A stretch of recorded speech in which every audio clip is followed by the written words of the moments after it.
සියලුම දෙනාට අයිබෝවන්. මේ ලෝකේ බිහි වෙන අපි හැමෝම කැමති අපිට මේ ලෝකේ දකින්න පුළුවන් නම් මේ ලෝකේ තියෙන බොහෝ දේවල් අනිත් අය සමග බෙදා හදා ගන්න පුළුවන්කමක් තියෙනවා නම් ඒ සියල්ල හරි වාසනාවන්ත දේවල්. නමුත් ඒක එහෙමම නොවන තැන් තියෙනවා වෙන්න පුළුවන්. සමහර විට ඒක අපේ ක්‍රියාකාරකම් වල ප්‍රතිඵලයක් වෙන්න පුළුවන්. එහෙම නැත්නම් මේ උත්පත්තියෙන් ලැබෙන යම්කිසි පිහිටීමක් නිසා වෙන්න පුළුවන්. මේ කවර ආකාරයකින් හෝ අපි ලෝකයේ දකින්න සූදානම් වෙන සහ කැමති විදිහ අපි හැමෝගෙම ජීවිතවලට යම් යම් තැන්වලදී නොලැබෙන තැන් තියෙනවා. ඒ නිසා ඒ සියල්ල පිළිබඳව සංවේදීව දැකීම අපි විහිං කළ යුතු කාරණයක්. ඒ නිසායි අපි මේ විශේෂ සාකච්ඡාව සඳහා ඉඩකඩ වෙන් කරගත්තේ. ආබාධ සහිත සැනැත්තන් සඳහා වූ ජාත්‍යන්තර දිනය අදට යෙදিলা තියෙනවා. දැන් ආබාධ සහිත වූ පුද්ගලයන් කියලා කිව්වහම එක්තරා විදිහකින් උත්පත්තියෙන්ම ආබාධ සහිත පුද්ගලයෝ වෙන්න පුළුවන්. එහෙම නැත්නම් යම් යම් ක්‍රියාකාරකම් නිසා ආබාධ සහිත තත්ත්වයටපත් වූ අය වෙන්න පුළුවන්. ඒ කවරකුවත් මේ මානව සමාජය ඇතුලේ ඔවුන්ට අනිකුත් අයට හිමි විය යුතු ගෞරවය, අනිකුත් අයට හිමි විය යුතු වටිනාකම් මේ සියල්ල එලෙසම ලැබිය යුතුයි. ඒ නිසා ඔවුන් තවත් සමාජයේ වෙනත් කෝණයකින් දකින්න ඕන පිරිසක් නොවේ. ඒ නිසා අපි කල්පනා කළා මේ විශේෂ සාකච්ඡාව අද උන් වෙනුවෙන් වෙන් වෙලා තියෙන මේ දවසේ පැයක කාලයක් ඒ පිළිබඳව කතා බහ කරන්න. ඒ වෙනුවෙන් මැදිරියේ ඉන්නවා වර්තමාන රජයේ සමෘද්ධි ගෘහාර්ථික ශුද්‍ර මූල්‍ය ස්වයං රැකියා සහ ව්‍යාපාර සංවර්ධන රාජ්‍ය අමාත්‍ය ගරු ශිහාන් සේමසිංහ අමාත්‍යතුමා. අයබෝන් නැමතුමා. ඒ වගේම එම අමාත්‍යාංශයේ ලේකම්තුමා සමෘද්ධි ගෘහාර්ථික ශුද්‍ර මූල්‍ය ස්වයං රැකියා සහ ව්‍යාපාර සංවර්ධන රාජ්‍ය අමාත්‍යාංශයේ ලේකම් නිල් බණ්ඩාර හපුහින්න මහත්මයාත් ඉන්නවා. අයබෝන් ඔබතුමන්ට. ඒ වගේම මේ ස්ථානයේ ඉන්නවා දෘශ්‍යාබාධිත අනූෂ දිසානායක. අනූෂ අයබෝන්. ඒ වගේම මේ පැත්තෙන් වාඩිගෙන ඉන්නවා දෘශ්‍යාබාධිත ජගත්ගේ රංගේගොඩ මහත්මයා. අයබෝන්. අනූෂ මම මෙහෙම කිව්වට කමක් නැද්ද මේ දෘශ්‍යාබාධිතයි කියලා හඳුන්වන දුන්නට කමක් නැහැ නේද? ඒක ගැටලුවක් නැහැ. ඔබේ දවස නිසා මට කියන්නකෝ ඇයි ඔබ දෘශ්‍යාබාධිත වුණේ මොකද්ද සිද්ධිය? ඔව් මම දෘශ්‍යාබාධිත වුණේ උප්පත්තියම ආපු ගැටලුවක්. වෛද්‍යවරු පවසන ආකාරයට මගේ ස්නායු වල තියෙන දුර්වලතාවයක් නිසා තමයි දෘශ්‍යාබාධිත වීමට හේතුව. ජගත් මහත්මයා මම අවුරුදු 20 දී දාපු බෙහෙතක් විස වීම නිසා. අවුරුදු 20ක් යනකම් මේ ලෝකේ හොඳට දැක්කා. ඔව්. දැන් මුළුමනින්ම මේ ලෝකේ දකින්න බැරිද ඔබට? බැහැ. දැන් මෙහෙම ප්‍රශ්න අහනකොට මම අහනකොට ඔබට දුක හිතෙන්නේ නැද්ද? ඉස්සරටම දුක හිතුණා දැන් නම් දුක හිතෙන්නේ නැහැ. ඇයි ඒ? මේක මට විතරක් වෙන දෙයක්ුත් නෙවෙයි අනිත් එක වෙච්ච දෙයක්ුත් නෙවෙයි. මම දැන් ඒ தත්ත්වය හදාගෙන තියෙනවා මේක දුක නෙවෙයි ලැබුණු මේ නොපෙනීම හොඳ පැත්තට හරවගෙන මම අපේම අය වෙනුවෙන් නිවාස කීපයක් පවත්වාගෙන යනවා බොහොම සතුටින් ඉන්නේ. අපේම අය කියලා කිව්වේ? දුෂ්‍යාබාධිත අය වෙනුවෙන්, ඒ වගේම වෙනත් ආබාධිත අය වෙනුවෙන්, ඒ වගේම වැඩිහිටි අය වෙනුවෙනුත් වැඩිහිටි නිවාස දෙකක් පවත්වාගෙන යනවා. එතකොට අනූෂගේ කතාව කොහොමද? ඔව් මම දැනට ව්‍යවසායකෙක් හැටියට හන ආශ්‍රිත අත්කම් නිෂ්පාදනය තමයි කරන්නේ. ඉතින් මගෙත් එක්ක වැඩ කරනවා කාන්තාවන් 40ක් විතර වගේ. ඉතින් ඔවුන්ගේ නිෂ්පාදන මට දීලා ඔවුන්ට යම්කිසි ආදායමක් එන විදිහට වැඩ කටයුතු කරන්න මට අවස්ථාව ලැබිලා තියෙනවා. ඔය කතා කරපු අනූෂ දිසානායක රිකිල්ලගස්කඩ ප්‍රදේශයේ ඉඳලා යද මේ සාකච්ඡාවට පැමිණේ. ඔහු පෙරදින විශ්වවිද්‍යාලයේ ශාස්ත්‍රවේදී උපාධිධාරියෙක්. දැන් ඔන්න ඔහු නොකියු කතාව තමයි මම මේ කියන්නේ. ඒ වගේම ඔහු සඳහන් කරනවා මෙන්න මේ ඔබට දකින්න පුළුවන් මේ ඔහුනේ අතින් නිෂ්පාදනය වෙන ඔහු ව්‍යවසායකයෙක් විදිහට ඔහු නායකත්වය දෙන ඒ ඔහුගේ මඟ පෙන්වීම ඔස්සේ නිෂ්පාදනය වෙන හන ආශ්‍රිත නිෂ්පාදන මේ සියල්ල දැන් අපනයන තත්ත්වෙන් ඔහු නිෂ්පාදනය කරන්නේ. යුරෝපා රටවල් ගණනාවකට ඔහු මේ දේවල් නිෂ්පාදනය කරනවා අයයි කියලා අපි සමග සඳහන් කළා. ඒ වගේම ජගත් මහත්මයා කිව්වා Taman වගේ ඉන්න අනිකුත් අය වෙනුවෙන් නිවාස ගණනාවක් පවත්වාගෙන යනවා කියලා. බලපුවාම අපි හැමෝටම හොඳ ආදර්ශයක් නේද බතුමා. හොඳට ඇස්පේන අතපය තියෙන අපි හැමෝගෙම ජීවිතවලට මහ පුදුමාකාර ආදර්ශයක් ලබා දෙනවා. ඒ අය වෙනුවෙන් හැබැයි රාජ්‍ය මැදිහත් වීමක් අවශ්‍යයි. යොවුන්ට අනිත් අයගේ ශක්තිය අවශ්‍යයි. ඒ ශක්තිය පිළිබඳව කතා කරන්න තමයි අද ඇමතුමා මෙතෙන්ට අවිල්ලා ඉන්නේ. ඇමතුමනි ඔබේ විග්‍රහය මොකක්ද වෙන්නේ? අද අපේ ලෝකයේ තම වැදගත් දිනයක්. විශේෂයෙන්ම ආබාධ සහිත පුද්ගලයන් සඳහාම වෙන වූ ජාත්‍යන්තර දිනය අපි බලාපොරොත්තු වෙන්නේ තවදුරටත් මේ ආබාධ සහිත පුද්ගලයන් සවිබල ගන්නවලා ඔවුන්ට මම හිතන අපිට උදාහරණ දෙකක් මෙතන තියෙනවා. ආනූෂ සහ ජගත්. එයාලට රජය පැත්තෙන් ලබා දෙන්න පුළුවන් අනුග්‍රහය ලබා දීලා තවදුරටත් ව්‍යවසායකයන් අපේ රටේ නිර්මාණය කිරීම. ඒ වගේම තමයි මේ ආබාධ සහිත පුද්ගලයන් වෙනුවෙන්ම 1996 අංක 28 දරන පනත අපේ රටේ ක්‍රියාත්මක වෙන උන්ගේ අයිතිවාසිකම් ආරක්ෂා කිරීම වෙනුවෙන් ප්‍රධාන වශයෙන් මේ පනත හරහා අපි බලාපොරොත්තු වෙන්නේ ඔවුන්ගේ අයිතිවාසිකම් ප්‍රවර්ධනය කිරීම සහ ඒ අයිතිවාසිකම් ආරක්ෂා කරලා දෙන එක. ඉතින් අපේ රටේ සමස්ත ජනගහනයෙන් මිලියන 1.6ක් ආබාධ සහිත පුද්ගලයන් එනි 8.2ක විතර ප්‍රමාණයක් ආබාධ සහිත පුද්ගලයන්. ඒ වගේම ආබාධ අසහිත තැනැත්තන්ගේ අයිතිවාසිකම් ආරක්ෂා කරන්න, ඒ වගේම ඔවුන් පිළිබඳව තීන්දුව తీරන ගන්න පිහිටවල තියෙන ජාතික මහා සභාව කාර්යාලය විශේෂයෙන්ම අපේ අමාත්‍යාංශය යටතේ ක්‍රියාත්මක වෙනවා. මේ ආබාධ සහිත පුද්ගලයන් 72000කට අපි රජයේ ආධාර ලබා දෙනවා. ඒ වගේම තව 52000කට ආසන්න පිරිසක් පොරොත්තු ලේඛනයේ ඉන්නවා. අපි විවිධ ආකාරයේ මේ උදව් කළාට ඒ ආකාරයටම ඉදිරියටත් අපි උදව් කරනවා රජයේ පැත්තෙන්. හැබැයි අපි බලාපොරොත්තු වෙනවා ඔවුන්ට මේ ව්‍යවසායකත්ව මානසිකත්වයක් ලබා දීලා ඔවුන් ව්‍යවසායකයන් හැටියට එහෙම නැත්නම් ආදායම උත්පාදනය කරන කණ්ඩායමක් හැටියට සවි බල ගන්නවා. ඒ කියන්නේ ඔවුන් රටට බරක් තියෙන කොටසක් නෙවෙයි, රටේ ආර්ථිකයට හයියක් තියෙන කොටසක් බවට පත් කර ගැනීම. තමයි අපි මේ කියන්නේ ඔවුන් මේ ව්‍යවසායකත්වයට ගිහිල්ලා ආදායම උත්පාදන මාර්ගවලට නොගියා කියලා අපි රජයට බරක් හැටියට සලකන්නේ. නමුත් අපි ඔවුන්ගේ දක්ෂතා රාශියක් තියෙනවා. ඒවා හඳුනාගෙන ඒ දක්ෂතා තියෙන සහ ඒ අවශ්‍යතාවය තියෙන. දැන් සමහර අය දක්ෂතාවයේ තියෙනවා. නමුත් ඔවුන්ට අවශ්‍යතාවයක් නැහැ ඒ ආදායම උත්පාදන මාර්ගවලට යොමු වෙන්න. ඉතින් අවශ්‍යතාවයේ තියෙන දක්ෂතාවයේ තියෙන අය හඳුනාගෙන අපි ඔවුන්ට අවශ්‍ය සහයෝගය ලබා දෙන්න කටයුතු කරනවා. විශේෂයෙන්ම ගෝඨාභය රාජපක්ෂ ජනාධිපතිතුමත් මහින්ද රාජපක්ෂ අගමැතිතුමත් පෙර රජයවන් වල මේ කාරණාවේදී දැකපු විදියට වඩා වෙනස් විදියට දකිනවා. දැන් ඉස්සර මේ අමාත්‍යාංශය යටතේම තමයි සමාජ සේවා දෙපාර්තමේන්තුව ක්‍රියාත්මක වුණේ. වැඩිහිටි ලේකම් කාර්යාලය ක්‍රියාත්මක වුණේ. එතකොට අපි ජනාධිපතිතුමත් එක්ක සාකච්ඡා කරද්දී එතුමා පැහැදිලිවම කිව්වේ මේ අමාත්‍යාංශයම නිර්මාණය කරලා තියෙන්නේ ආර්ථිකමය වශයෙන් ශක්තිමත් ජනතාවක් අපේ රටේ ගොඩනගන්න.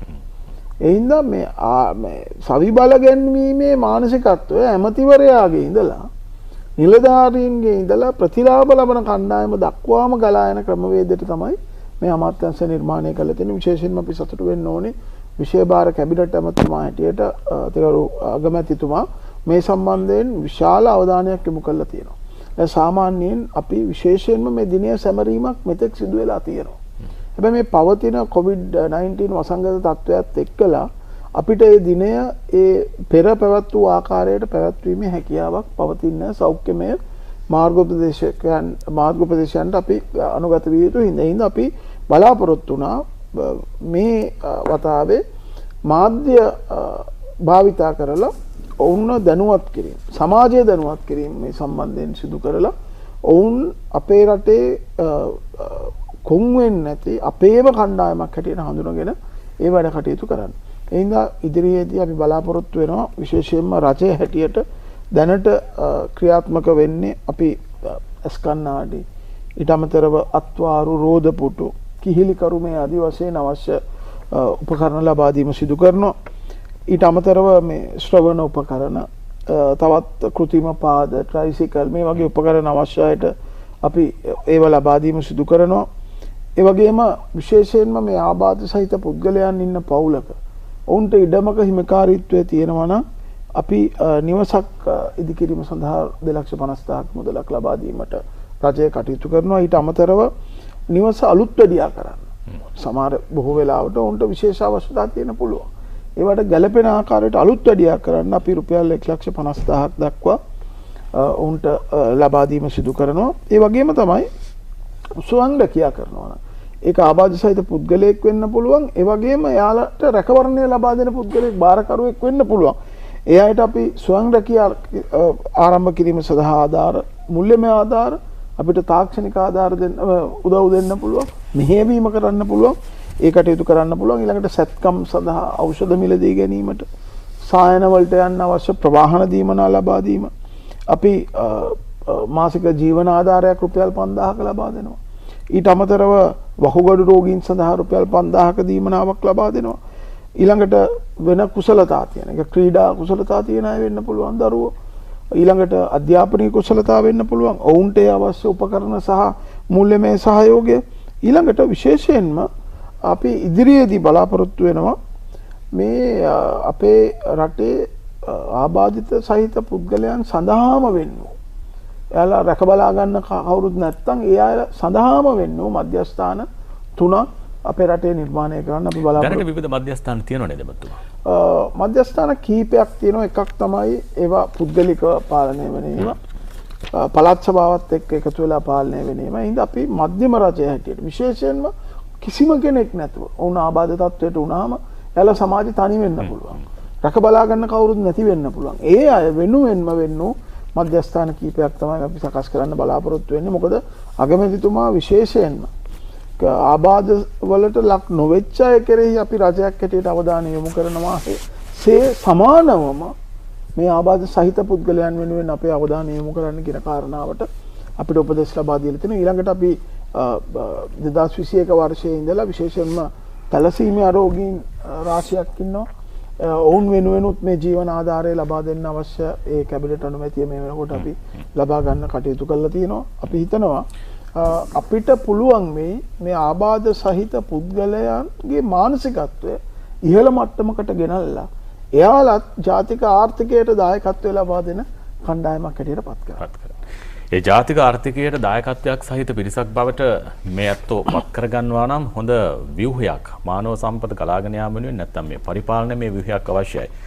අමාත්‍යාංශ ලේකම් නිල් බණ්ඩාර හපුහින්න මහත්මයා ඒ වගේ සැලැස්මක් තියෙනවද නැත්නම් යෝජිතයිද සැලැස්මක් කොහොමද ක්‍රමවේදය ක්‍රියාත්මක කරන්න බලාපොරොත්තු වෙන්නේ? ඇත්තටම චාචාමින්ද අපේ අමාත්‍යාංශයේ යටතේ තියෙනවා ආබාධිත ලේකම්කරු එමෙතුමා සඳහන් කරා වගේ ආබාධිත ලේකම් කාර්යාලය. අධ්‍යක්ෂවරයෙක් දැන්ට ඉන්නේ අනුරාධ කියලා අධ්‍යක්ෂවරයා. ඒ යටතේ තව සේවක මේ සඳහා වෙන් වෙච්ච සේවක මණ්ඩලයක් ඉන්නවා. ඒ වගේම දිස්ත්‍රික් විශේෂ අපි ඉස්සර අපි වැඩ කරේ සමාජ සේවා දෙපාර්තමේන්තුවත් එක්ක.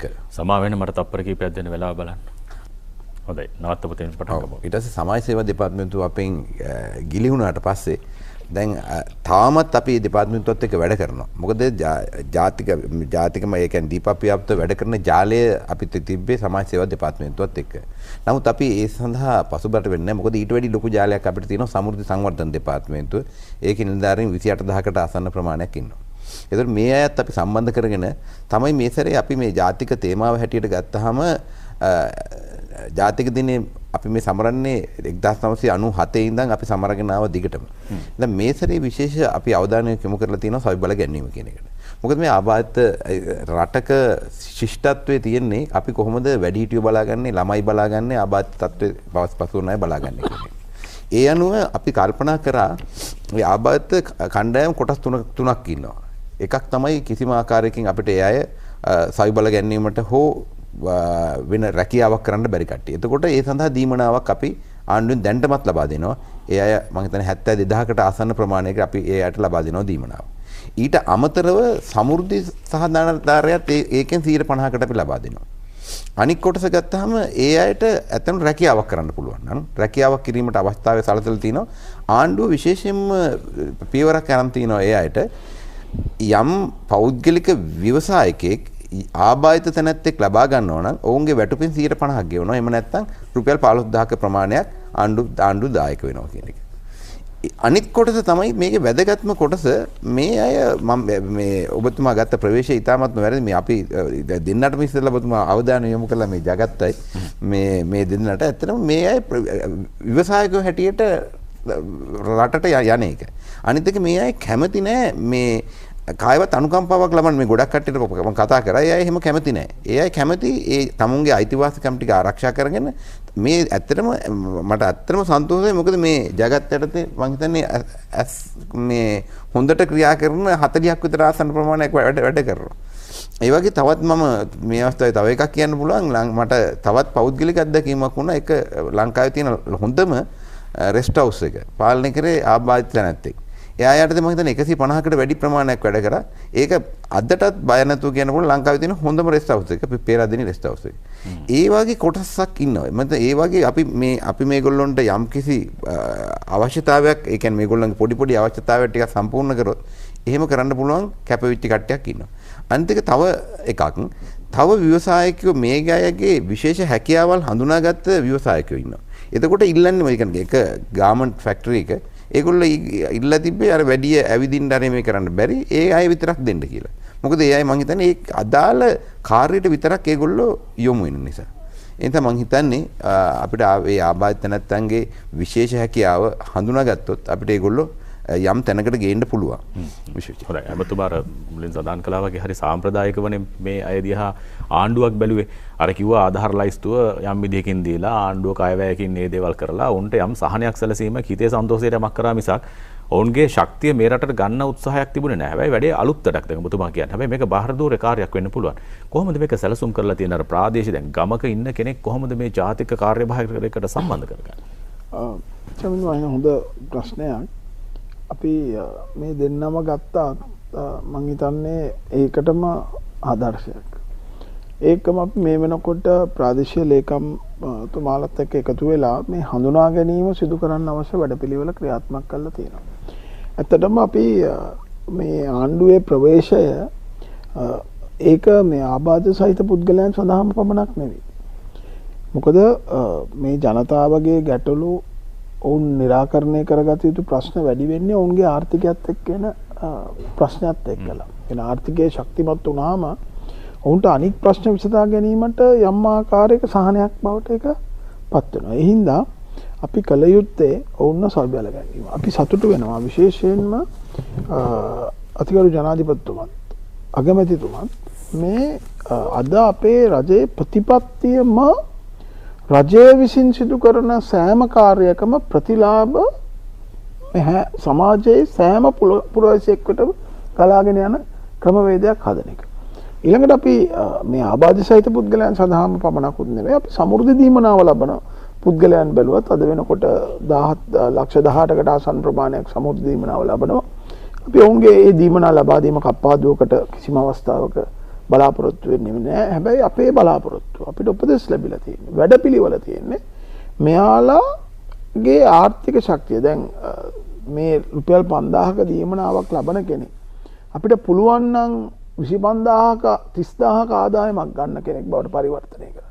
එතනින් එහාට ගිහිල්ලා පරිවර්තනය කරන්න අන්න ඒ ඉලක්කයත් එක්ක තමයි අපි ගමන් කරන්න සූදානම් වෙලා ඉන්නේ. ඉතින් අපි ඉදිරියේදී මම අර කිව්වා වගේ ආබාධ සහිත පුද්ගලයන් වේවා සමුද්‍රි මුද්‍රය ලබන කණ්ඩායම වේවා ඔවුන්ගෙන් සමිවාල ගන්විය හැකි කණ්ඩායම අපි හඳුනාගෙන ඉන්නවා. ඒ කණ්ඩායම් අපි අපේ නිලධාරී කණ්ඩායම ඉතාම දක්ෂයි. පුරුදු පුහුණු වෙලා තියෙනවා. එයාලට හඳුනා ගැනීමේ ශක්තියක් තියෙනවා. අපිට අපේ බැංකු පද්ධතිය තියෙනවා. එකක් සමෘද්ධි බැංකු පද්ධතිය, රාජ්‍ය බැංකු පද්ධතිය. මම හිතනවා අපේ පෞද්ගලික බැංකු පද්ධතියත් අපි එවැනි වැඩපිළිවෙලක් ක්‍රියාත්මක කරොත් අපිත් එක්ක එකතු වෙයි කියලා. ඒ සහන පොලියට ණය ලබා දීම, ආධාර ලබා දීම සිදු කරලා අපි ඕන් ව්‍යවසායකයන් බවට පරිවර්තනය කරනවා. මම චමින්දර කිව්වේ මුලදී අර අවශ්‍යතාවයේ තියෙන අය හඳුනා ගැනීම තමයි අපි මූලිකවම සිදු කරන්නේ. මේ ව්‍යවසායකයෙකුට ණයක් කියන එක බැඳිලා තියෙන ඕන දෙයක් වාණිජ්‍ය බැංකුව හරහා. දැන් මේ වගේ කෙනෙකුට ණයක් දෙන්න ගියාම ඔවුන්ගේ දේපලනේ අපයක් පිළිබඳව ප්‍රශ්නයක් ඇති වෙන්න පුළුවන්. මේකට ආණ්ඩුව මැදිහත් වෙන්න ඕන. ඔබතුමාලා ළඟ තියෙනවද සලස්මක්? අපි මැදිහත් වීම සිදු කරනවා. ඊට අමතරව අපේම අරමුදල් අපි භාවිතා කිරීමත් සිදු කරනවා. ඒක මේ යම් බාධාවක් තියෙනවා අපිට අපේ අරමුදල් භාවිතා කිරීමේ හැකියාව තියෙනවා. අපි ඒකයි අර කිව්වේ අවශ්‍යතාවයේ තියෙන පුද්ගලයන් හඳුනා ගැනීම තමයි මෙතන වැදගත්ම වෙන්නේ. මොකද එහෙම නැති වුණොත් සමාජයේ අනික් කණ්ඩායමට අසාධාරණයක් සිදු වෙනවා. ඉතින් එහෙම නොවෙන්න ඔවුන් තව දුරටත් අර ආර්ථිකමය වශයෙන් අපි සලකන්නේ අඩු ආදායම්ලාභී කණ්ඩායම කියන තැනින් ඉහළට ගෙන යමු. දැන් අපි බැලුවොත් අපේ අමාත්‍යාංශ සියල්ල ඒකාබද්ධ වීමක් සිදු වෙලා තියෙනවා. දරිද්‍රතාවය පිටු දැකීම සඳහා ක්‍රියාත්මක වන ජනාධිපති කාර්ය සාධක බලකාය.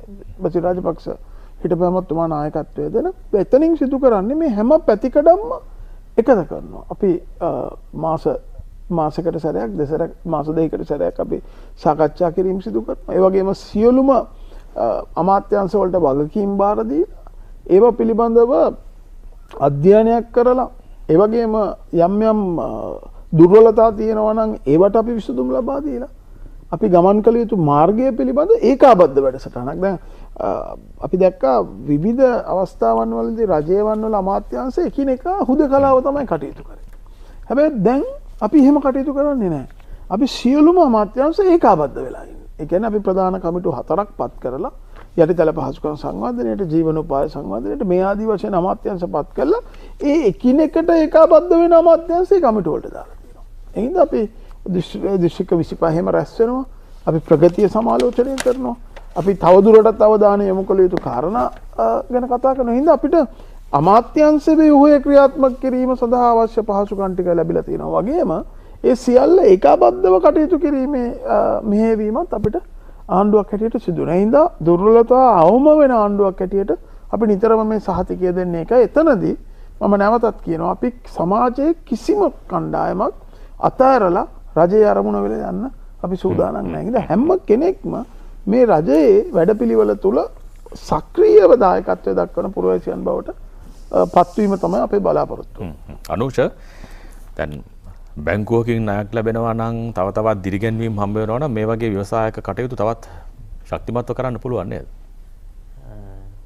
ඔව් ඇත්තටම එහෙම තියෙනවා නම් ගොඩක් හොඳයි. හැබැයි සමහර වෙලාවට දැන් අපි කිව්වත් බැංකුව වලින් ණය දෙන්නේ නැහැ මොනවාකවත්. සමහර වෙලාවට සමහර මම ගොඩක් බැංකුවත් එක්ක කතා කරලා තියෙනවා. ඒගොල්ලෝ කැමති ඇත්තටම මේ උදව් කරන්න මේ අපිට ඉස්සරහට යන්න. ඒ කියන්නේ සමා වෙනවනේ මම ආපහු වචනේ පාවිච්චි කරනකොට. අනූෂ ආබාධිතයි කියලා බැංකුව මේ පසුගාමී නැහැ. අනූෂට ණයක් දෙන්න. ඔව්. එහෙම අකමැති නැහැ. අපි කතා කරන විදිහත් එක්ක තමයි ඒක තීරණය වෙන්නේ. ඒ කියන්නේ හැමතුමාර මේ අයගේ අර කිව්වා වගේ මානසිකත්වය හඳුනාගෙන ආත්ම විශ්වාසය ඇති කිරීම ඉතාම වැදගත් මේ වෙලාවේදී. ඒ ආත්ම විශ්වාසය ඔස්සේ පුළුවන් මේ දේවල් කරන්න. දැන් අනුෂ්‍යට මේ වගේ වැඩක් පටන් ගන්නකොට බයක් හිතුන්නේ නැද්ද? මේක මුදල් ආයෝජනය කරනවා, Taman යටතේ විශාල පිරිසක් වැඩ කරනවා, අපනයන වෙළඳපොළ ඉලක්ක කරගෙන තියෙනවා.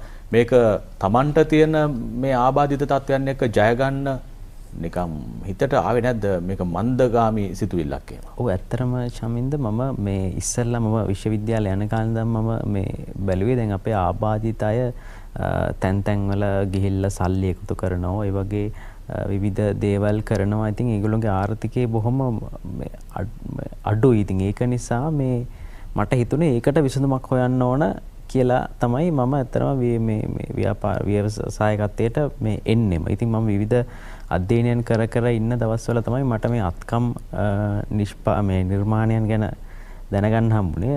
ජාතික මෝස්තර මධ්‍යස්ථානයේ ජීවන්ත මාගමගේ කියන එතුමා තමයි ඇත්තටම මට මේ හන ගැන මේ ගොඩක් දැනුම ලබා දුන්නේ. ඉතින් එතුමත් එක්ක සම්බන්ධ වෙලා සාකච්ඡා කරනකොට මට දැනුණා මේ ආබාධිත අයටත් මේක කරන්න පුළුවන් කියලා. ඒ වෙලාවේ මටත් ආපු ගැටලුවක් තමයි ඉතින් ඇත්තටම මේ දෘශ්‍යාබාධිත භාවයේ නිසා සමහර වෙලාවට මට මේ ගොඩක් වෙලාට මෝස්තර හඳුනා ගැනීම පොඩි සියුම් තැන් තියෙනවා මේ අත්කම් නිෂ්පාදනය කරද්දී ඒවා හඳුනා ගැනීම ගැටලුවක් වෙයි කියලා මටත් ඒලා හිතුණා. නමුත් දැන් බැලු බැලමට අනුෂගේ S2 මට හොඳට පේනවා. අනුෂගේ පෙනීම කොයි වගේ තැනකද තියෙන්නේ? මම ලෝ විෂන් මට දැන් ඔබතුමා ඉන්න ඔතන පේන්නේ නැහැ. ඔන්න එහෙමනම් අනුෂගේ මේ දෘශ්‍ය පතේ ස්වභාවය දැන් ඔබට අවබෝධ වෙනවා. දැන් ඒ නිසා තමයි අනුෂ අභියෝගයකට මුහුණ දෙන්නේ මේවා කොහොමද අනුෂ කළමනාකරණය කරගන්නේ කියලා. ඉන් එහාට කොහොමද මේ දේවල් කළේ? ඔව් ඊට පස්සේ මම ටික පොඩි නිෂ්පාදනය කරන්න පටන් ගත්තා. ඉතින් ඒ වෙලාවේදී මට හම්බ වුණා බොහොම හොඳ තව ශිල්පීන් මේ ශාස්ත්‍රයේ නියැලලා ඉන්න ඒගොල්ලෝ හංගුරන්කත ප්‍රදේශයේ මේ කරන්නේ මේ සාම්ප්‍රදායිකව මේක කරගෙන යන මේ අය හම්බුනේ. ඒගොල්ලොත් එක්ක වැඩ කරනකොට ඇත්තටම සමහරලාට පොඩි දේවල් අත්දැකීම් දැන්නලා දැන් ඒක ලොකු ගැටලුවක් වෙලා නැහැ. ඉතින් ඇත්තටම අත්දැකීම තමයි වැදගත් වෙන්නේ කියලා දැන් මට හිතෙනවා. ඉතින් ඔය වගේම කතාන්දරයක් තියෙනවානේ ජගත්ගේ රංගේකොඩ මහත්මයාගේ ජීවිත කතාව ඇතුළේ නේද? දැන් අර ඔබ කියනවා ඔබ වගේ අයට සේවය සලසන ආයතන කිහිපයක් ඔබ ආරම්භ කරනවා. ඔබට මේක අභියෝගයක් විදිහට දැනුනේ නැද්ද? මේක අභියෝගයක් වගේ දැනෙන්නේ නැහැ. මොකද මම ස්පේන් නැති වුණාට පස්සේ කල්පනා කරා මම ස්පේන කාලේ දැක්කා සමහරු බස් වලට නැගලා අපි වගේ සල්ලි ඉල්ලනවා. ඊට පස්සේ බනිනෝ මේ වගේ. මම කල්පනා කරා මට මේ වගේ දෙයක් පටන් ගන්න නැත්තම් කියලා අදිස්ථාන තිබුණා ස්පේන කාලේ. එසන පුණාට පස්සේ මම බද්දට ගයක් අරගෙන ඉදල් කොහො පාපෙසි හදන මජ්ජස්ථානයක් අලවි කරලා පටන් ගත්තා. ඊට පස්සේ ගොඩාක් අය ඇවිල්ලා එහෙම ඉල්ලීමක් කරා අපිටත් මේ අවස්ථාව දෙන්න කියලා. දැන් මම නිවාසය හැටියට කරාට මේක නිවාසයේ ඉන්නෝ කනෝ බොනෝ නිදා ගන්නෝ එහෙම වැඩ පිළිවෙලක් නෙවෙයි මම කරන්නේ. ඒ අය පුනරුත්ථාපනයක් කරනවා. ඒ කියන්නේ ඒ අය තරුණ අය ආවට පස්සේ ඒ අයට ඉදල් කොහො පාපිසි හදන්න පුහුණුව දීලා ඊට පස්සේ ඒ අයට ගෑනු ළමෙක් නම් උයන්න පිහන්න අපේ පාලිකාවේ ඉන්නෝ පේන අය ඒ අය පුහුණුවක් දෙනවා. ඊට පස්සේ ඒ අයට නියමිත කාලයක් ආවට පස්සේ ඒ අයට අවශ්‍ය ගෙදර ගිහිල්ලා සෙන්ටරකියාව පටන් ගන්න අවස්ථාව දෙනවා. ඊට පස්සේ විවාහයක් වෙන්න ඕන. මොකද මේ ගොඩක් අය හිතනවා ආබායිතය වුණාම විවාහ වෙන්න. ඒවා අයිතිවාසිකම් නැහැ කියලා. නමුත් ඒ අය දැන් මගේ අතන ඉතිරපු අය විවාහ වෙලා දරුවෝ හදාගෙන එයාට පේනවා හොඳට දරුවන්ට දරුවොත් උදව් කරගෙන සෙන්ටරකියා කරන අය ඉන්නවා. දැන් මම ඒ ගැන හිතලා සතුටු වෙනවා. ඉතින් අභියෝග ආවෙත් ඇත්තේ නැහැ. මොකද එක ගේ වෙලාවක මම ඒ හම්බ වෙච්ච ගේ පිරිසිදු කරන්න යද්දි තනියෙන් බෝක්කුවකින් වැටුණා. වැටුණු වෙලාවේ පාරේ යන එක්කෙනෙක් මන් දිහා බලලා බෝක්කුව ඇතුලේ ඉන්න වෙලාවේ කියපු දෙයක් තමයි තාත්තා විශ්‍රාම වැටුපක් තියනෝ මේ යෝධයට කාලා බීලා ගෙදර ඉන්න බැරුව මේව කරන්න එනවයි කියලා බැන්නා. මම එතනින් කොහොම හරි කණ්ඩියෙන් අල්ලගෙන නැගිටලා මේ කකුලක් මේ වෙලා තිබුණා. ගෙදර ඒ ආපහු ගිහිල්ලා මම කල්පනා කරා යෝධයයි කියන්නේ යමක් කරන්න හැක්නේ. එහෙනම් මම ඒ යෝධයෙක් වගේ වැඩ කරනවා. එහෙම හිතලා තමයි ඒ නිවාසෙ දියුණු කරේ. නිවාසේ දැනට ඉන්නෝ 28 දෙනෙක්. ඊට පස්සේ තව කතන්දරයක් තියෙනවා මේ අංගොඩ මේ ඔය මානසික ආබාධ ඉන්න අයගේ මානසික ඒ රෝහලේ ඊට මහත්තයෙක් ගිහිල්ලා කතා කරා මේ අය බාර ගන්න තරුණ අය ඉන්නෝ වැඩ කරන. කවුරුවත් කැමති වුණේ නැහැ ඔය පිස්සු අරගෙන අපිට බෑ කියලා. මම කිව්වා නෑ මට දෙන්න කීප දෙනෙක්. ඒක ලොකු අභියෝගයක් නා. මම බාරගත්තා ඒ අය කීප දෙනෙක්. දැන් ඒ අය හොඳට වැඩ කරගෙන යනවා. ඇත්තටම බෙහෙත් දෙනවා. අනිත් අයට වඩා හොඳට වැඩ කරගෙන යනවා. ඉතින් මම කියන්න ඕන සමාජ සේවා දෙපාර්තමේන්තුවෙන් මට ඇස් පේන්නේ නැති වුණාට පස්සේ අවුරුදු 20 දී හොඳ පුහුණුවක් ලැබුණා. එදා හිටපු සමාජ සේවා අධ්‍යක්ෂකතුමිය විමලා ජීවන මැතිණිය නිය සීදුවේ එහෙම ඒ පුහුණුවත් උපයෝගී කරගෙන මම කරා. දැනට මගේ ගාව ඉන්නෝ වැඩිහිටියෝ අබයිතය ගත්තම 300 ගණනක්. ඒ වගේම ස්ථීර සේවකයෝ හොඳ පඩියක් ගෙවන අය ඉන්නෝ 16ක් වගේ. ඊට අමතරව වක්‍රව ඒ දවසේ ඇවිල්ලා පිරිසිදු කළා ඒව කරන අය 45කට වඩා ඉන්නෝ පේන අය හොඳට ඒ අය වැඩ කරනවා. ඉතින් මම සතුටු වෙනවා ඇස් පේන්නේ නැති කෙනෙක් හැටියට පේන සමාජයට රැකියා ටිකක් දීලා ඒ වගේම කාච් කවුරුවත් නැති අය දැන් මගේ ළඟ එක වැඩිහිටියෙක් හිටියා අවුරුදු 40ක් අම්බලන්ගොඩ ටවුන් එකේ ඉඳලා තියෙන්නේ. ඊට පස්සේ සමාජ සේවා දෙපාර්තමේන්තුවට කවුරු හරි 119 ගැහුවම මේක ලොකු ප්‍රශ්නයක් වුණා දකුණු ඒ නිලධාරීන්. ඊට පස්සේ දාන්න කෙනෙක් නෑ කවුරුවත් බාරගත්තේ නෑ. මම තමයි බාර අරගෙන තිස්සමහරාමේ වැඩිහිටි නිවාසේ අයිටිය. එයා පුනරුත්ථාපනය කළා කොච්චර එනකොට වචනයක් කතා කරේ නෑ. පස්සේදී හොඳ උගතෙක් ඉංග්‍රීසි කතා කරනවා. ඒ වගේම විවිධ භාෂා කතා කරනවා. මෙයා කතා හොඳ උගතෙක්. නමුත් අර අහම හිටපු හින්දා තමයි කතා කරලා නැත්තේ. අපි අදිස්ථානයක් ඇති කරන්න ඕන. අපේ හිතන්න ඕනේ මේ ඇස් නොපෙනීම ජීවත් වෙන්න ලොකු අඩුවක් නෙමෙයි. ඒ වගේම අපි යැපුන් මානසිකත්වයෙන් සමාජ සේවා දෙපාර්තමේන්තුව නැත්තම් වෙන ආයතනකින් දෙන මුදල එහෙම නැත්තම් ආධාර මල්ල ගන්න යන ඇවිදිනවට වඩා අපේම කියලා දෙයක් පටන් අරගෙන අපි කරන්න පුළුවන් නම් මොකද අපි සමාජයෙන් ඉල්ලන්නේ අනුකම්පාව අපට එපා. අපි වැඩ කරන වැඩේට සහයෝගය දෙන්න. ඉතින් මම අද මෙතෙන්දි සතුටු වෙනවා අපේ තරුණ ඇමතුමා අපේ ගෞරව සෙම්සිංහ ඇමතුමා ඒ වගේම අපේ හොඳ ධනාත්මක සිතුවිලි තියෙන කෙනෙක් අදහස් තියෙන කෙනෙක් අපේ ලේකම්තුමා. ඉතින් අපි හිතන්නේ අපිට ඉස්සරහට වගේ නිවාස ටිකක් දියුණු කරගෙන හොඳ ගමනක් යන්න පුළුවන් වෙයි කියලා. ඔබතුමාගේ කතාව අහගෙන ඉන්නකොට ලේකම්තුමා අපිට හරි ලැජ්ජා හිතෙනවා කියලා හිතනවා නේද? කතාව ලස්සන නැද්ද? ලස්සනයි. පැහැදිලිව මට හිතෙනවා ඔබතුමාලා දෙන්නට වඩා එතුමාලා දෙන්නත් එක්ක කතා කරන්න හොඳයි කියලා. ඒ තරමට ඒ ජීවිත කතාව ඇතුලේ තියෙන හරි ආදර්ශ සම්පන්න දේවල්. දෙන්නම කියන කතාවක් තියෙනවානේ තමන් වගේ පීඩාවටපත් වෙච්ච අය සමාජයේ අනිත් අයගෙන් ගැරහීමට ලක් වෙනකොට ඇතිවෙච්ච මානසිකත්වය තමයි මේ මහා ලොකු ගමනක් යන හේතුවක් වෙලා තියෙන්නේ. මේ මානසිකත්වය ඇති කරන්න නැත්නම් ඇති කරගන්න බාධා ඇති තවත් බොහෝ දෙනෙකුට. ඔබතුමාලට වගකීමක් තියෙනවා එයා හොයාගෙන කියලා එයාගේ මොලේට මේ උත්තරේ දෙන එක. වැඩපිළිවෙලක් තියෙනවා. ඇත්තටම මේ ආබාධ කියන වචනේ සම්බන්ධයෙන් පොඩි ප්‍රශ්න තිබ්බා. මේ විශේෂ මේ අය විශේෂ අවශ්‍ය දැන් ඇත්තට ඔස්ට්‍රේලියාවේ ලොකු ගොඩක් රටවල පාවිච්චි කරන්නේ මේ people with special needs නැත්නම් විශේෂ අවශ්‍යතා සහිත මේ පොඩි අවශ්‍ය වෙන අපිට තියෙනවට වැඩිය වෙන පොඩි අවශ්‍යතා ටිකක් වැඩි ඕන මේ තුමට සුදු සැරේට ඕන. ඒ ටික තිබ්බහම අපි ගන්නට එනවා. ඒක එතකොට තමයි මේක ලස්සන මේ අපි ගන්න ගැනීමනේ මේක. දැන් වැඩිලා තියෙන්නේ මේක තවත් ලස්සන. මේ දෙන්න අපිටත් වැඩි ඉස්සරහට ගිහලා බාණ්ඩු මේ තුන් දැන් ඇත්තට ආණ්ඩුවට මේ කිව්ව කතාව හරි ඇත්ත. අංගොඩ ඒ කට්ටිය මානසිකත්වයෙන් හොඳ වුණාට පස්සේ ගෙවල් වලින් අරන් යන්න කැමති නැහැ. එතකොට ඒගොල්ලන්ට කරන්න ආණ්ඩුවකට කරන්න දෙයක්වත් නැහැ. නමුත් ආණ්ඩුවේ තැනකුත් නැහැ. දැන් තමයි අර ගරු ඇමතුමා කිව්වා වගේ දැන් තමයි අපි මේ ටික කරගෙන යන්නේ ස්ථාන තුනක් අපි මේ දැන්ට හඳුනාගෙන තිනවා. අපි ඒගොල්ලෝ යොමු කරන්නේ. දැන් මෙතුමා වගේ කට 300 ගාණක් ඉන්නවලු. ස්ථිර සේවකයෝ ඉන්නවා කිව්වා 16ක්. තව වක්‍ර රැකියාවක් දීලා තිනකො 40ක්. ඒක ලොකු රාජකාරියක්. අන්තිම ඒකට අපිට කරන්න පුළුවන් එක තමයි. දැන් මෙන්න මේක මම අරන් පෙන්නන්න. මෙතන මේ අපි කවුද මේ අනුෂ මේ ගේ මෙන්න මේක මේ වෙඩින් කේක් දාන්න පුළුවන් පෙට්ටියක් ඒක. ඇත්තටම අපිට දෙන්න පුළුවන් එකම දේ තමයි ඒ වගේ දේවල් වලට උදව් කරන එක. ඔක පෙන්වුවොත් වරලා පෙන්නන්නකො. හරි ලස්සනයිනේ. අනිත් ඕක පරිසරයට ප්‍රශ්නයක් නැහැ. ඕක මං හිතන්නේ තව දවස් ගාණක් යනකොට ඕක පොළොවට පස් වෙයි. නමුත් හරිම ලස්සනයි ඒක. ඒ වගේ එකක් කරන්න පුළුවන් නම් ලොකු ඊට විවාහයක් එහෙම කරගන්න නේද? බලාගෙන ඉන්න තරුණ තරුණියන් ඉන්නවනම් ඔන්න මේ වගේ මේ අතහිත දෙන්න පුළුවන් ව්‍යවසායකයෙකුට අතහිත දෙන්න හොඳ අවස්ථාවක්.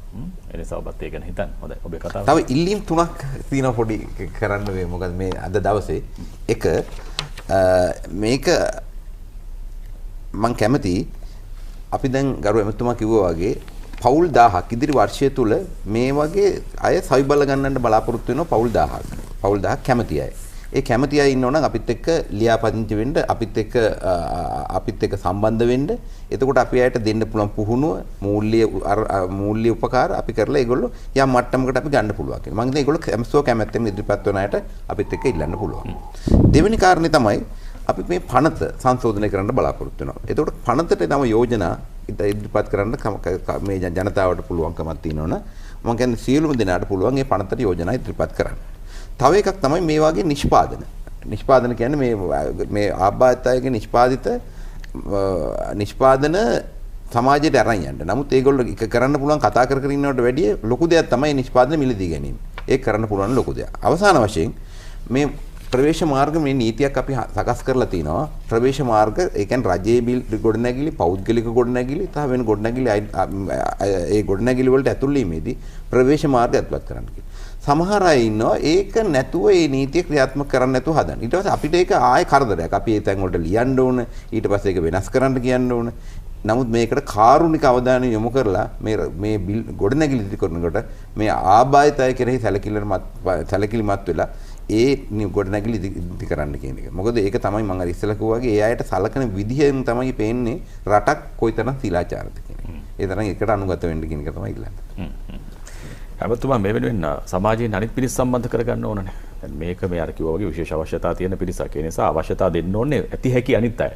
ඒ වෙනුවෙන් තියනවාද වැඩ පිළිවෙලක් ඔබතුමාලා? අර කිව්වා අමාත්‍යාංශ සම්බන්ධීකරණය හැරුණුකොට. දැන් විශේෂයෙන්ම මේ ආබාධ සහිත පුද්ගලයන්ව සවි බල ගන්නවන්න රජයේ අවධානය යොමු වෙච්ච පළවෙනි වතාව කියලා තමයි මම දකින්නේ. ඒක නැත්නම් තිබුණා අර සාම්ප්‍රදායික විදිහට රෝද ටික දීලා ඒ සම්ප්‍රදායික දීලා කරන්නේ මේ රජයක් විසින් සිදු කරන අර සහනාධාර ටික දීලා ඊළඟට වෙනත් උපකරණ ලබා දීලා තමයි මේක පවත්වාගෙන ගියේ.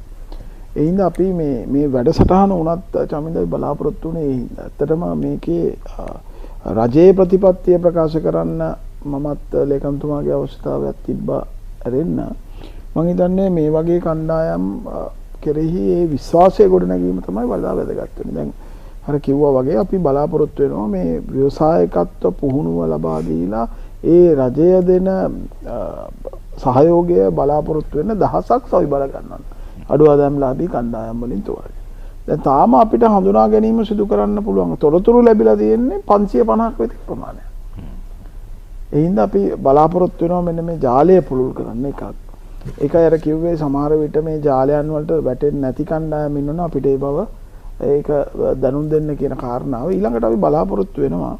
දැන් මේ අමාත්‍යංශ බෙදීමේදී විවිධ විෂයන් ආවරණය වෙන්න අමාත්‍යංශ ලබා දීලා තියෙනවා ජනාධිපතිතුමා. ඉතින් අපි බලාපොරොත්තු වෙනවා විශේෂ සම්බන්ධීකරණයක් මේ අමාත්‍යංශත් එක්ක සිදු කරන්න. මොකද එකක් ඒ අමාත්‍යංශ වලින් ලබා ගන්න පුළුවන් සහයෝගයත් මොවුන් වෙනුවෙන් ලබා ගන්න.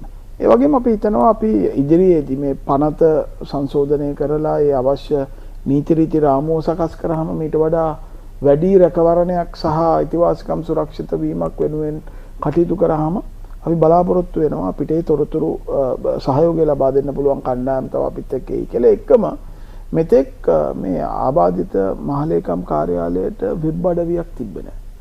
එතකොට මේ තොරතුරු දැනගැනීමේ අපි දන්නවා මේ ලෝකයේ සමාජයේ විවිධ අය මේවා කෙරෙහිත් අවධානය යොමු කරලා තියෙනවා. ඒ හින්දා අපි බලාපොරොත්තු වෙනවා ඊටාම කඩිනමින් මේ එකක් මහලේකම් කාර්යාලය සහ රජය සිදු කරන කාර්යභාරයත් මේ හඳුනාගත්ත කණ්ඩායම් ගැනත් රජයේ ඊළඟට අපි කරන්න යන වැඩපිළිවෙල ගැනත් මේ වෙබ් අඩවිය හරහා ඒ අවශ්‍ය තොරතුරු ලබා දෙන්න. මොකද අද තාක්ෂණය දියුණුවයි. ඒ වගේම මේ පවතින තත්ත්වයන් තුලත් අන්තර්ජාලය බොහෝ වෙලාවට ගොඩක් ප්‍රශ්න විසඳන්න භාවිතා කරනවා අද අපි. ඒ හින්දා අපි මේ වෙබ් අඩවිය ඊටාම කඩිනමින් ලබා දෙන්න කටයුතු කරනවා. එතකොට සමාජයේ බහුතරයකට මේ අද රජය විසින් මොවුන්ව නගා සිටුවීම සඳහා කරන කාර්යභාරය පිළිබඳව අවබෝධයක් ලැබේ. අමතුමා දැන් වර්තමාන ආණ්ඩුව ඇතුලේ නැත්නම් ජනාධිපතිතුමා ක්‍රියාත්මක කරන දෙයක් තමයි ප්‍රාදේශීය සංවර්ධන කමිටු පිහිටුවමින් දේශපාලන නායකත්වයේ සඳහා හවුල් කරලා තියෙනවා. එතකොට අර කියන අමාත්‍යාංශ සම්බන්ධීකරණ වෙනුවෙන් වැඩපිළිවෙලක් තියෙනවා කියලා ඔබතුමා කියනවා. පළාත් පාලන ආයතන ව්‍යුහයක් තියෙනවා දේශපාලන නායකත්වයේ සඳහා. මෙන්න මේ දේශපාලන බැඳීම නැත්නම් දේශපාලන මුහු කිරීම මේ අය වෙනුවෙන් කොහොමද යොදන්න බලාපොරොත්තු වෙන්නේ? විශේෂයෙන්ම මේ වෙනකොට අපි අපේ අමාත්‍යාංශය විසින් සිදු කරන කාර්යභාරය සම්බන්ධයෙන් අපේ සියලුම മന്ത്രിතුමාලා දේශපාලන අධිකාරිය දැනුවත් කරලා තියෙනවා.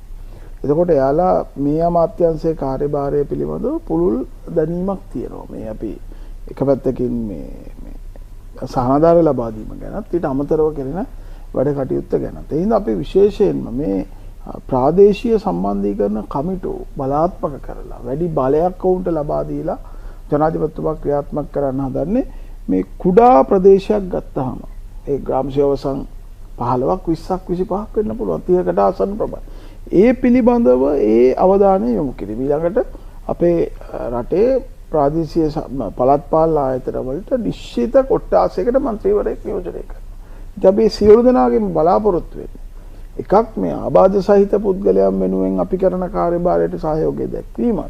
විශේෂයෙන්ම මේ අඩු ආදායම්ලාභී කණ්ඩායම් සවිබල ගැන්විය හැකි ක්‍රමවේදයට යොමු වෙද්දී ඒ සඳහා අපිත් එක්ක සහයෝගය ලබා දීම මේ තොරතුරු දැන ගැනීම වැදගත් වගේම රජය ක්‍රියාත්මක කරන වැඩපිළිවෙල පල්ලහැට ගලා ගියාම ඒක ප්‍රතිලාභ සැබවින්ම උන්ට ලැබෙනවද කියන කාරණාව ගැනත් අවධානය යොමු කිරීම වැදගත් වෙනවා. ලේකම්තුමා දැන් මේ වෙනුවෙන් අවශ්‍ය කරනවා අලුත් විදියට හිතට නිලධාරී පරම්පරාවක්. දැන් ඔබතුමා අමාත්‍යාංශ ලේකම්වරයා ඊට අනුබද්ධ ආයතනවල ඉන්නවා 15ට එනකොට නිලධාරීන් පිරිසක්. මේ අය දිහා මෙතෙක් කල් බැලුවාට වඩා ආධාරයක් මොන හරි දීලා වැඩේ කරාට වඩා වෙනත් විදිහකට දැන් හිතන්න වෙනවනේ. ඔවුන්ගේ ජීවිත සවි බල ගැනීම කියලා ඔබතුමාලාට දීලා තියෙනවා පැහැදිලි රාමුවක්.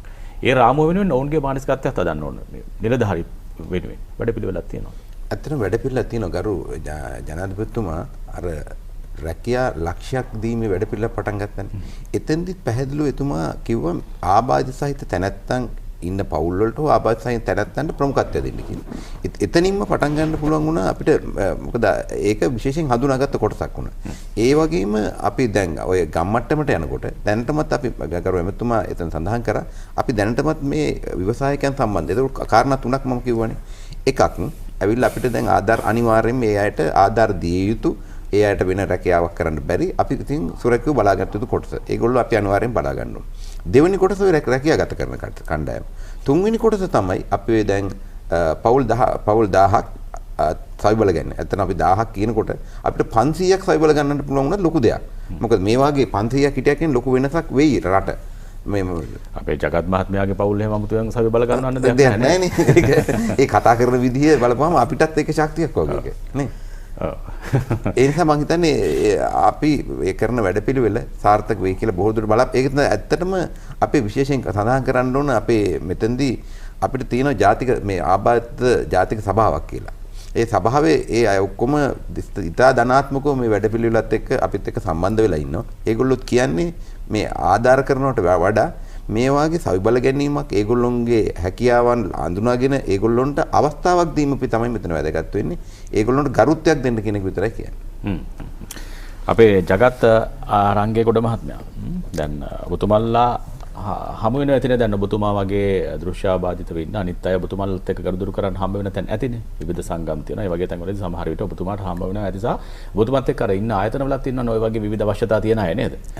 ඒ අයට මේ ඇමතිතුමා හැම කියනවා වගේ කාගේ හරි අතහිත දීමේ උවමනාවක් තියෙන අය ඉන්නවද? ඔව් ඇත්තටම ඉන්නවා. දැන් මම කිරින්ද පොහුල්ලැල්ල සුසත් සංගමේ සභාපති ඒ වගේම මාතර දිස්ත්‍රික් ආබාධිත අයගේ සංගමේ සභාපතිවරයා හැටියටත් වැඩ කරනවා. ඉතින් ඔවුන්ට ඇත්තටම හැකියාවන් තියන අය ගොඩක් ඉන්නවා. ඔවුන්ට අර ඒ සඳහා ආර්ථික වශයෙන් දිරිගැන්වීමක් කරන්න කෙනෙක් නැති එක තමයි තියෙන්නේ. මොකද අපේ දකුණු පළාත් සභාවෙන් ඒ කටයුතු බොහෝ දුරට කෙරෙනවා. නමුත් ඒට වඩා ශක්තියක් ඕන අය ඉන්නෝ. දැන් එහෙම මං හිතන්නේ අපේ ගරු අමාත්‍යතුමා ඒ වගේම අපේ ලේකම්තුමා මං හිතන්නේ අරද සමුද්දිමත් අර මේ වාසනාවන්ත කාලයක් උදා වේ කියලා මේ දෙපළ එහෙම මේ වැඩසටහන කරනකොට විශ්වාස කරනවා. එහෙම අය මට පුළුවන් දැන් ලේකම්තුමාට යොමු කරන්න. දැන් අපිට බය නැහැ සම්බන්ධතාවය තියෙනවා. මොකද ගොඩාක් අය ඉන්නෝ ගීත ගායනා කරන්න පුළුවන්. ඒ වගේ වාදනය කරන්න පුළුවන්. ඒ වගේම තමයි වෙනත් අත්කම් නිර්මාණ පොල් කටු ඒ වගේම ඔය ඉදල් කොහු ඒ වගේම ඉන්දිකොළ නිෂ්පාදනයේ ඒ වගේ අය ඉන්නවා. ඒ අයට නිෂ්පාදනයේ දියුණු කරගන්න අර වැඩි ආර්ථික ශක්තියක් දෙන්න කෙනෙක් නැති එක තමයි ප්‍රශ්නේ තියෙන්නේ ගම්වල. මොකද වුන් සමහර තැන්වලදී හුදකලා වෙලා තියෙනවා. දැන් අපි ගිහිල්ලා දැන් කිරින්ද පොහුල්ලැල්ල ප්‍රාදේශීය ලේකම් කොට්ටාසේ සුශක්ති සංගමේ හරහා අපි ණය දෙනවා. අපේ සෑන්රකයා කරන්න ඕන අයට අපි පුංචි පොලියකට ණය දෙනවා. ඒ අය ඒක ඉස්සෙල්ලා රුපියල් 10000ක් දෙනවා. ඒක ගෙවල ඉවර වුණාට පස්සේ සාර්ථකව අපි දෙනවා රුපියල් 15000ක්. එහෙම දෙනවා.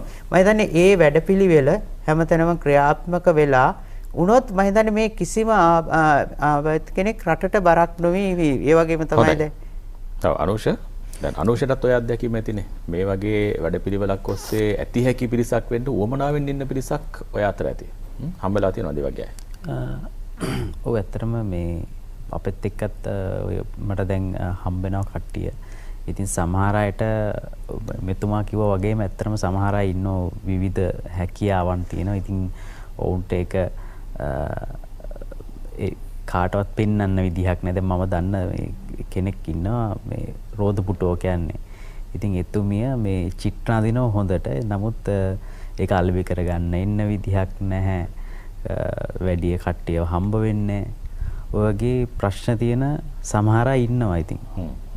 ඔබ වගේ මෙවැනි ව්‍යවසායක කාර්යයන් කරන්න කැමැත්තෙන් ඉන්න අයත් ඉන්නවද? හම්බෙලා තියෙනවා. සමහර අයත් ඉන්නවා, කරන අයත් ඉන්නවා. මේ කරන්න කැමැත්තෙන් ඉන්න අය ඉන්නවා. දැන් මගේ තව ඔය යාළුවෝ වගේක් ඉන්නවා. ඒගොල්ලෝ එහෙමත් කැමැත්තෙන් ඉන්නවා. සමහරලාට මේ විවිධ ව්‍යවසායක මේ තේ කරන්න. නමුත් ඒගොල්ලෝගේ තියෙන ආර්ථික ප්‍රශ්න සමහර වෙලාවට බලපාන අවස්ථා තියෙනවා. ඇමතිතුමාට ඒ යෝජනාව කරන්න කලින් මම ඔබගෙන් ඇහුවොත් එහෙම දැන් එහෙම ව්‍යවසායකින් වෙන්න දැනුවත් කිරීමේ වැඩපිළිවෙලක් කළොත් ඔය කියනකට වඩා වැඩි පිරිසක් එයිද ආබාධ සහිත වූවන්ගේ? එයි. දැන් අනුෂ හදලා තියෙනවනේ මෙතන ලස්සන නිර්මාණ කරනවා. අනුෂ නෙමෙයි අනුෂගේ යටතේ. අනුෂ එහි නායකත්වය දෙනවා. මේ නිර්මාණ වලට කොහොමද තියෙන වෙළඳපොළ? ඔව් ඇත්තටම හොඳ වෙළඳපොළක් තියෙනවා මේ අපේ විදේශීය වෙළඳපොළ ඇත්තටම හොඳයි. ගොඩක් දැන් අනිත් එක ලෝකෙම කතා බහකට ලක් වෙලා තියෙනවා මේ ප්ලාස්ටික් පොලිතීන් වගේ දේවල් වලින් තොර ස්වභාවික දේවල් වලින් නිෂ්පාදනය කරන නිෂ්පාදනවලට.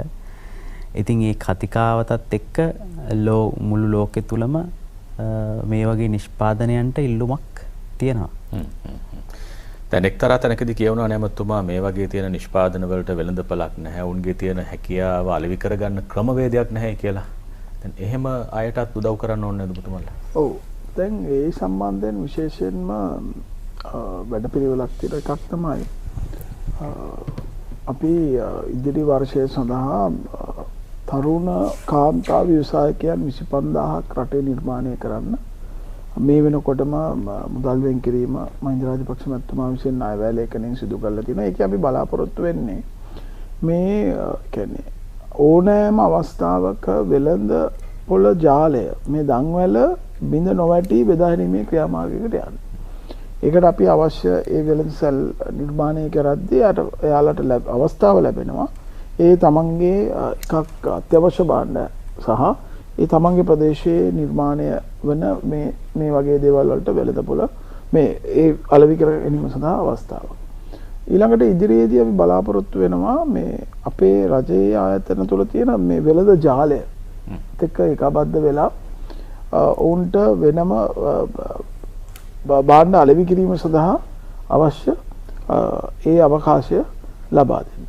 ඊළඟට අපි ඉස්සර පැවැත්වුවා මේ සමුද්දී පොළ අපි පැවැත්වුවා. හැබැයි ඒක දැන් පැවැත්වන්නේ නැහැ. ඒක අලුත් ක්‍රමවේදයකට ජනතාවට විකුණන්න ඒ කියන්නේ ඒ වෙළෙන්දට ජනතාව ඔවුන්ගේ වෙළඳපොළ තුල රැඳෙන ආකාරයට වෙනස් කරලා කටයුතු කරන්න අපි බලාපොරොත්තු වෙනවා. ඊළඟට චමිත තව එක ප්‍රධාන කාරණාවක් මට කියන්න බැරි වුණා මේකට සම්බන්ධ එකක් වෙළඳපොළට නෙවෙයි. මහින්ද රාජපක්ෂ මහත්මයා විසින් විශේෂයෙන්ම මේ සංඥා භාෂාව අපේ රටේ පිළිගත් භාෂාවක් හැටියට ඒ අවශ්‍ය නෛතික පදනම ලබා දෙන්නත් අවශ්‍ය වැඩ කටයුතු තුල අපි කටයුතු කරනවා. මේ ඔක්කොගෙම අදහස් කරේ මේ ආබාධ සහිත විවිධ ආබාධ සහිත පුද්ගලයන් තවදුරටත් සහනාධාර ලබන කණ්ඩායමක් හැටියට විතරක් නෙවෙයි ඔවුන්ට අර එවලේ මං කිව්වා වගේ ආර්ථිකයට දායකත්වයක් ලබා දෙන්න පුළුවන් කණ්ඩායමක් බවට පරිවර්තනය කිරීම මම හිතන අවසාන වශයෙන් අනුෂ කිව්වා මේ ගොඩක් අය කැමති කරන්න හැබැයි ප්‍රශ්න තියෙනවා කියලා. ඒ මූලිකවම තියෙන මූල්‍ය ප්‍රශ්නය. උන්ට ඒ ව්‍යාපාරය ආරම්භ කරන්න දෙන මූල්‍ය ප්‍රශ්නය. ඒක එක පැත්තකින් ක්‍රීඩා තරුණ කටයුතු අමාත්‍යාංශයත් මේ වගේ අයට උදව් කරන්න සූදානමින් ඉන්න ව්‍යාපාර කටයුතු ආරම්භ කරන්න. ඊළඟට අපිට පුළුවන් විශේෂයෙන්ම අපේ බැංකු පද්ධතිය සම්බන්ධ කරලා ඔවුන්ට අපේ අරමුදල් සහ බැංකු පද්ධතිය සම්බන්ධ කරලා ඒ සහයෝගය ලබන්න. අර අනුෂ්කගේ මම අහපු ප්‍රශ්නේ දැන් ව්‍යවසායකයෙක් වෙන්න සමහර විට ඔවුන්ට අභිප්‍රේරණයක් කරන්න ඕනේ. කවුරු හරි කෙනෙක් ගිහිල්ලා මෙහෙම දෙයක් කළොත් හොඳයි නේද කියලා ඔවුන්ගේ හිතට දැම්මොත් වැඩේ පටන් ගන්නත් පුළුවන්. ඒ වගේ වැඩ පිළිවෙලක්. ඔව් දැන් අපි බලාපොරොත්තු වෙනවා ඉදිරියේදී විශේෂයෙන්ම මේ රටේ මේ ආබාධ සහිත පුද්ගලයන් පමණක් නෙවෙයි හඳුනාගත්ත ගැටලු කිහිපයකට දැනුවත් වීම කරන්න. දැන් අපි ජනවාරි මාසයේ ඉඳලා මේ රටේ පවතින අපේ ගම්වල තියෙන සුද්ධ මූල්‍ය අර්බුදය සම්බන්ධනොත් දැනුවත් කිරීම කරන්න අපි බලාපොරොත්තු වෙනවා. يعني ගිහලා ඇයි ඒ ගැටලුවට මුහුණ දුන්නේ? මොන හේතුව හින්දාද? මොකක්ද ඒකට තියෙන විසඳුම? මොකක්ද අපිට රජය හැටියට මැදිහත් වීම කරන්න පුළුවන්? ඉතින් ඒ වගේ තෝරාගත්ත හඳුනාගත්ත ශේෂ්ත්‍රයන් සියල්ලගේම අපි දැනුවත් කිරීමේ වැඩසටහන් කරන්න බලාපොරොත්තු වෙනවා. ඒකට හේතුව දැනුවත් කිරීම තුළ ඔවුන්ට දැනුම ලබා දීම තුළ මේ ගැටලු වලට නැවත නැවතත් මුහුණ දීමට තියෙන මේ අවධානම නැති කරන්න පුළුවන් අපිට. ලේකම්තුමා දැන් මේ වෙනකොට එතන කරාට වඩා ලොකු වැඩ කොටසක් කරන්න ඔබතුමාලාට ඉස්සරහට සිද්ධ වෙනවා. ඒක ප්‍රායෝගික තලයේ වැඩපිළිවෙලක් බවට පත් වෙලා තියෙනවා. සහ මේ අය මේ ජාතික ආර්ථිකයේ කොටස් කරුවන් බවට පත් කර ගැනීමේ වැඩපිළිවෙල. මේ කාර්යභාරය කරන්න කොහොමද ඇමතුමාගෙන් ලැබෙන සහයෝගය, ආණ්ඩුව පැත්තෙන් ලැබෙන සහයෝගය, මේවට වෙලාවට මුදල් ටික තියෙන්න ඕන, මිනිස් බලය තියෙන්න ඕන, හැම දෙයක්ම බලන්න ඕන කෙනා තමයි ඔබතුමා. ඔව්. ඇමතුමාගෙන් ලැබෙන සහයෝගය ගැන මම හිතන්නේ ඉතාමත්ම හොඳයි. එතුමා මොකද විශේෂයෙන්ම පෞද්ගලික අංශයේ මම හිතන අවුරුදු 10ක ප්‍රමාණ කාලයක් රැකියාවක් කරලා ආපු පුද්ගලෙක්. ඒ හින්දා මම හිතන්නේ මේ සම්බන්ධයෙන් ගැටලු තියෙන මහා වාණිජ්‍යමය තත්ත්වයන් හොඳටම දන්නවා. ඒ හින්දා මම හිතන්නේ ඒක ඉතාමත්ම හොඳ ධනාත්මක තත්ත්වයක්. දෙවෙනියට ගත්තොත් ඒ ඉදිරිය පිළිබඳව ගත්තොත් මම හිතන්නේ හොඳ දැනුමක් තියෙනවා. අනිත් එක සංවේදීව මේ ප්‍රශ්නේ ගැන කල්පනා කරන්න පුළුවන්. මොකක්ම එතුමාටත් තියෙනවා. අනිත් එක විශේෂයෙන් අපේ ඇමතුමා හැටියට ඉන්නේ මහින්ද රාජපක්ෂ අගමැතිතුමා. එතුමාට මම හිතන්නේ මේ වාගේ තත්ත්වයන් පිළිබඳව ඉතාමත්ම සංවේදී පුද්ගලෙක් ලංකාවේ. අපේ අනිත් එක අපිට ලැබිලා තියෙන කාර්යභාරය ගත්තාම ජනාධිපතිතුමාගෙන් තම මැන්ඩේට් එක මේ සැරේ විශේෂයෙන් මේකට. ඒත් මොකද මෙතුමා මේ කාර්යයන් බෙදලා ඉවරුණාට පස්සේ ඇමතුමා පෞද්ගලිකව ගිහිල්ලා ජනාධිපතිතුමාත් එක්ක කතා කරා සමාජ සේවා දෙපාර්තමේන්තුව සහ වැඩිහිටි ලේකම් කාර්යාලය අපිට ගන්න. ඊට පස්සේ කියලා තිබ්බා නෑ මේක ඒ දෙක තියෙන වෙනම දෙකක්. ආබාධිත සහිත කට්ටිය ඒකට දාන්න බෑ. ඒ කට්ටිය සවි බල ගන්නන්න පුළුවන් කට්ටිය එතන ඉන්නේ. එහෙනම් ඒක වෙනම කරගෙන යන්න කියලා. ඒක මැන්ඩේට් එක අපේ මොකද්ද කරන්න ඕන කියන එක පැහැදිලිනේ. ඒ වගේම මටත් පොඩි අනිත් ඒවා මම කිව්වා ඉල්ලීම් කරන්න ඕන ටිකත් මම කරා. අපි දැන් සීල සැලසුණුත් හදලා තියෙන්නේ. නම් පුළුවන් නම් මාධ්‍යයට හැබැයි ලොකු වකීමක් තියෙනවා. මේ දැන් සින්දු කියනවා නටනවා සම්බන්ධ ඕන තරම් තියෙනවනේ රටේ. ඒතකොට පොඩි මේ ව්‍යවසායකයෝ සම්බන්ධ ආබාධිත ව්‍යවසායකයෝ සම්බන්ධයෙන් යම් කිසි හොදයක් මාධ්‍යයට කරන්න පුළුවන් නම් පොඩි ප්‍රචාරයක් හරි දීලා ඒක මම හිතන්නේ ඒක කරන්න පුළුවන් නම් ලොකු දෙයක් කියලා තමයි පෞද්ගලිකව කල්පනා කරනවා. වැඩසටහනේ නිෂ්පාදක විරාජ් ඔව් මම ඉතින් කියනවා මේ අයගේ නිර්මාණ රටට හඳුන්වා දීම වෙනුවෙන් ඔහු වෙනත් වැඩසටහනකදී උත්සාහයක් දරනවායි කියලා මේ වෙලාවේ කියනවා. බොහොම සුදුසුයි. ඔව්. ඒ වගේම දැන් තවත් එකක් ඇමතුමා දැන් ආබාධිත කියලා කිව්ව ගමන් අපිට ඔලුවට එන්නේ මේ උත්පත්තියෙන් ආබාධිත තුන අය. දැන් යුද්ධයේදී ආබාධිත තුන අය ඉන්නවා. එයාට විවිධ දිරිදීමනා සහ අනිකුත් රැකවරණයන් ලැබෙනවා. නමුත් තමන් විවිධ රැකියාවක් කරන අතරේ සිද්ධ වෙච්ච අනතුරු නිසා, රියා අනතුරු නිසා ආබාධ වූවන් ඉන්නවා. මේ වගේ අය පිළිබඳව ඔබතුමාගේ විශේෂපතේට අයිතිද? මේ ආබාධිත ලේකම් කාර්යාලයට ආබාධිත වූ ආකාරය සහ මේ වයස සිදු වෙච්ච කාලය පිළිබඳව අපිට ගැටලුවක් නැහැ. අපිට අවධානය යොමු කිරීමේ හැකියාව තියෙනවා. ඒක අපි දැනටමත් සිදු කරමින් ඉන්නවා. ඒ කියන්නේ මෙතන ඉන්නවා උපත්යෙන් ආබාධිත වෙච්ච අය, විවිධ අනතුරු හින්දා ආබාධ වෙච්ච අය. ඊළඟට තමන් කරන වෙනත් රැකියා කරන්න ගිහිලා ආබාධිත වෙච්ච අය. මේ සියලු දෙනාම සම්බන්ධයෙන් වගකීම ආබාධිත මහලේකම් කාර්යාලයට තියෙනවා. ඒ හැමෝටම දැන් රැකියාවක් මෙතෙක් කල් කරගෙන ගිය කෙනෙක් යම් ආබාධයක් නිසා මේ වෙනකොට තමන්ගේ ජීවනෝපාය අහිමි වෙලා තියෙනවා වෙන්න පුළුවන්. ඒ වගේ කෙනෙකුටත් පුළුවන් දර දහසක ලයිස්තුව අතරට ඇවිල්ලා ඔබතුමාලගේ අලුත් වැඩ පිළිවෙලට සම්බන්ධ වෙන්න. පැහැදිලි. අපි ඇත්තටම මේ ඒ දහසක් දෙනා හඳුනා ගන්න යන්නේ මේ විවිධ දක්ෂතා තියන අය. මේ අත්දැකීම් තියන අය වෙන්න පුළුවන්. ඉතින් යාලට ඕනෑම අවස්ථාවක අපි විවෘතයි අවශ්‍ය සහයෝගය දෙන්න. ඒක අපි මේ අමාත්‍යාංශය හැටියට කරන වැඩපිළිවෙලට තව අලුතෙන් එකතු කරන්න ඕන, වෙනස් කරන්න ඕන.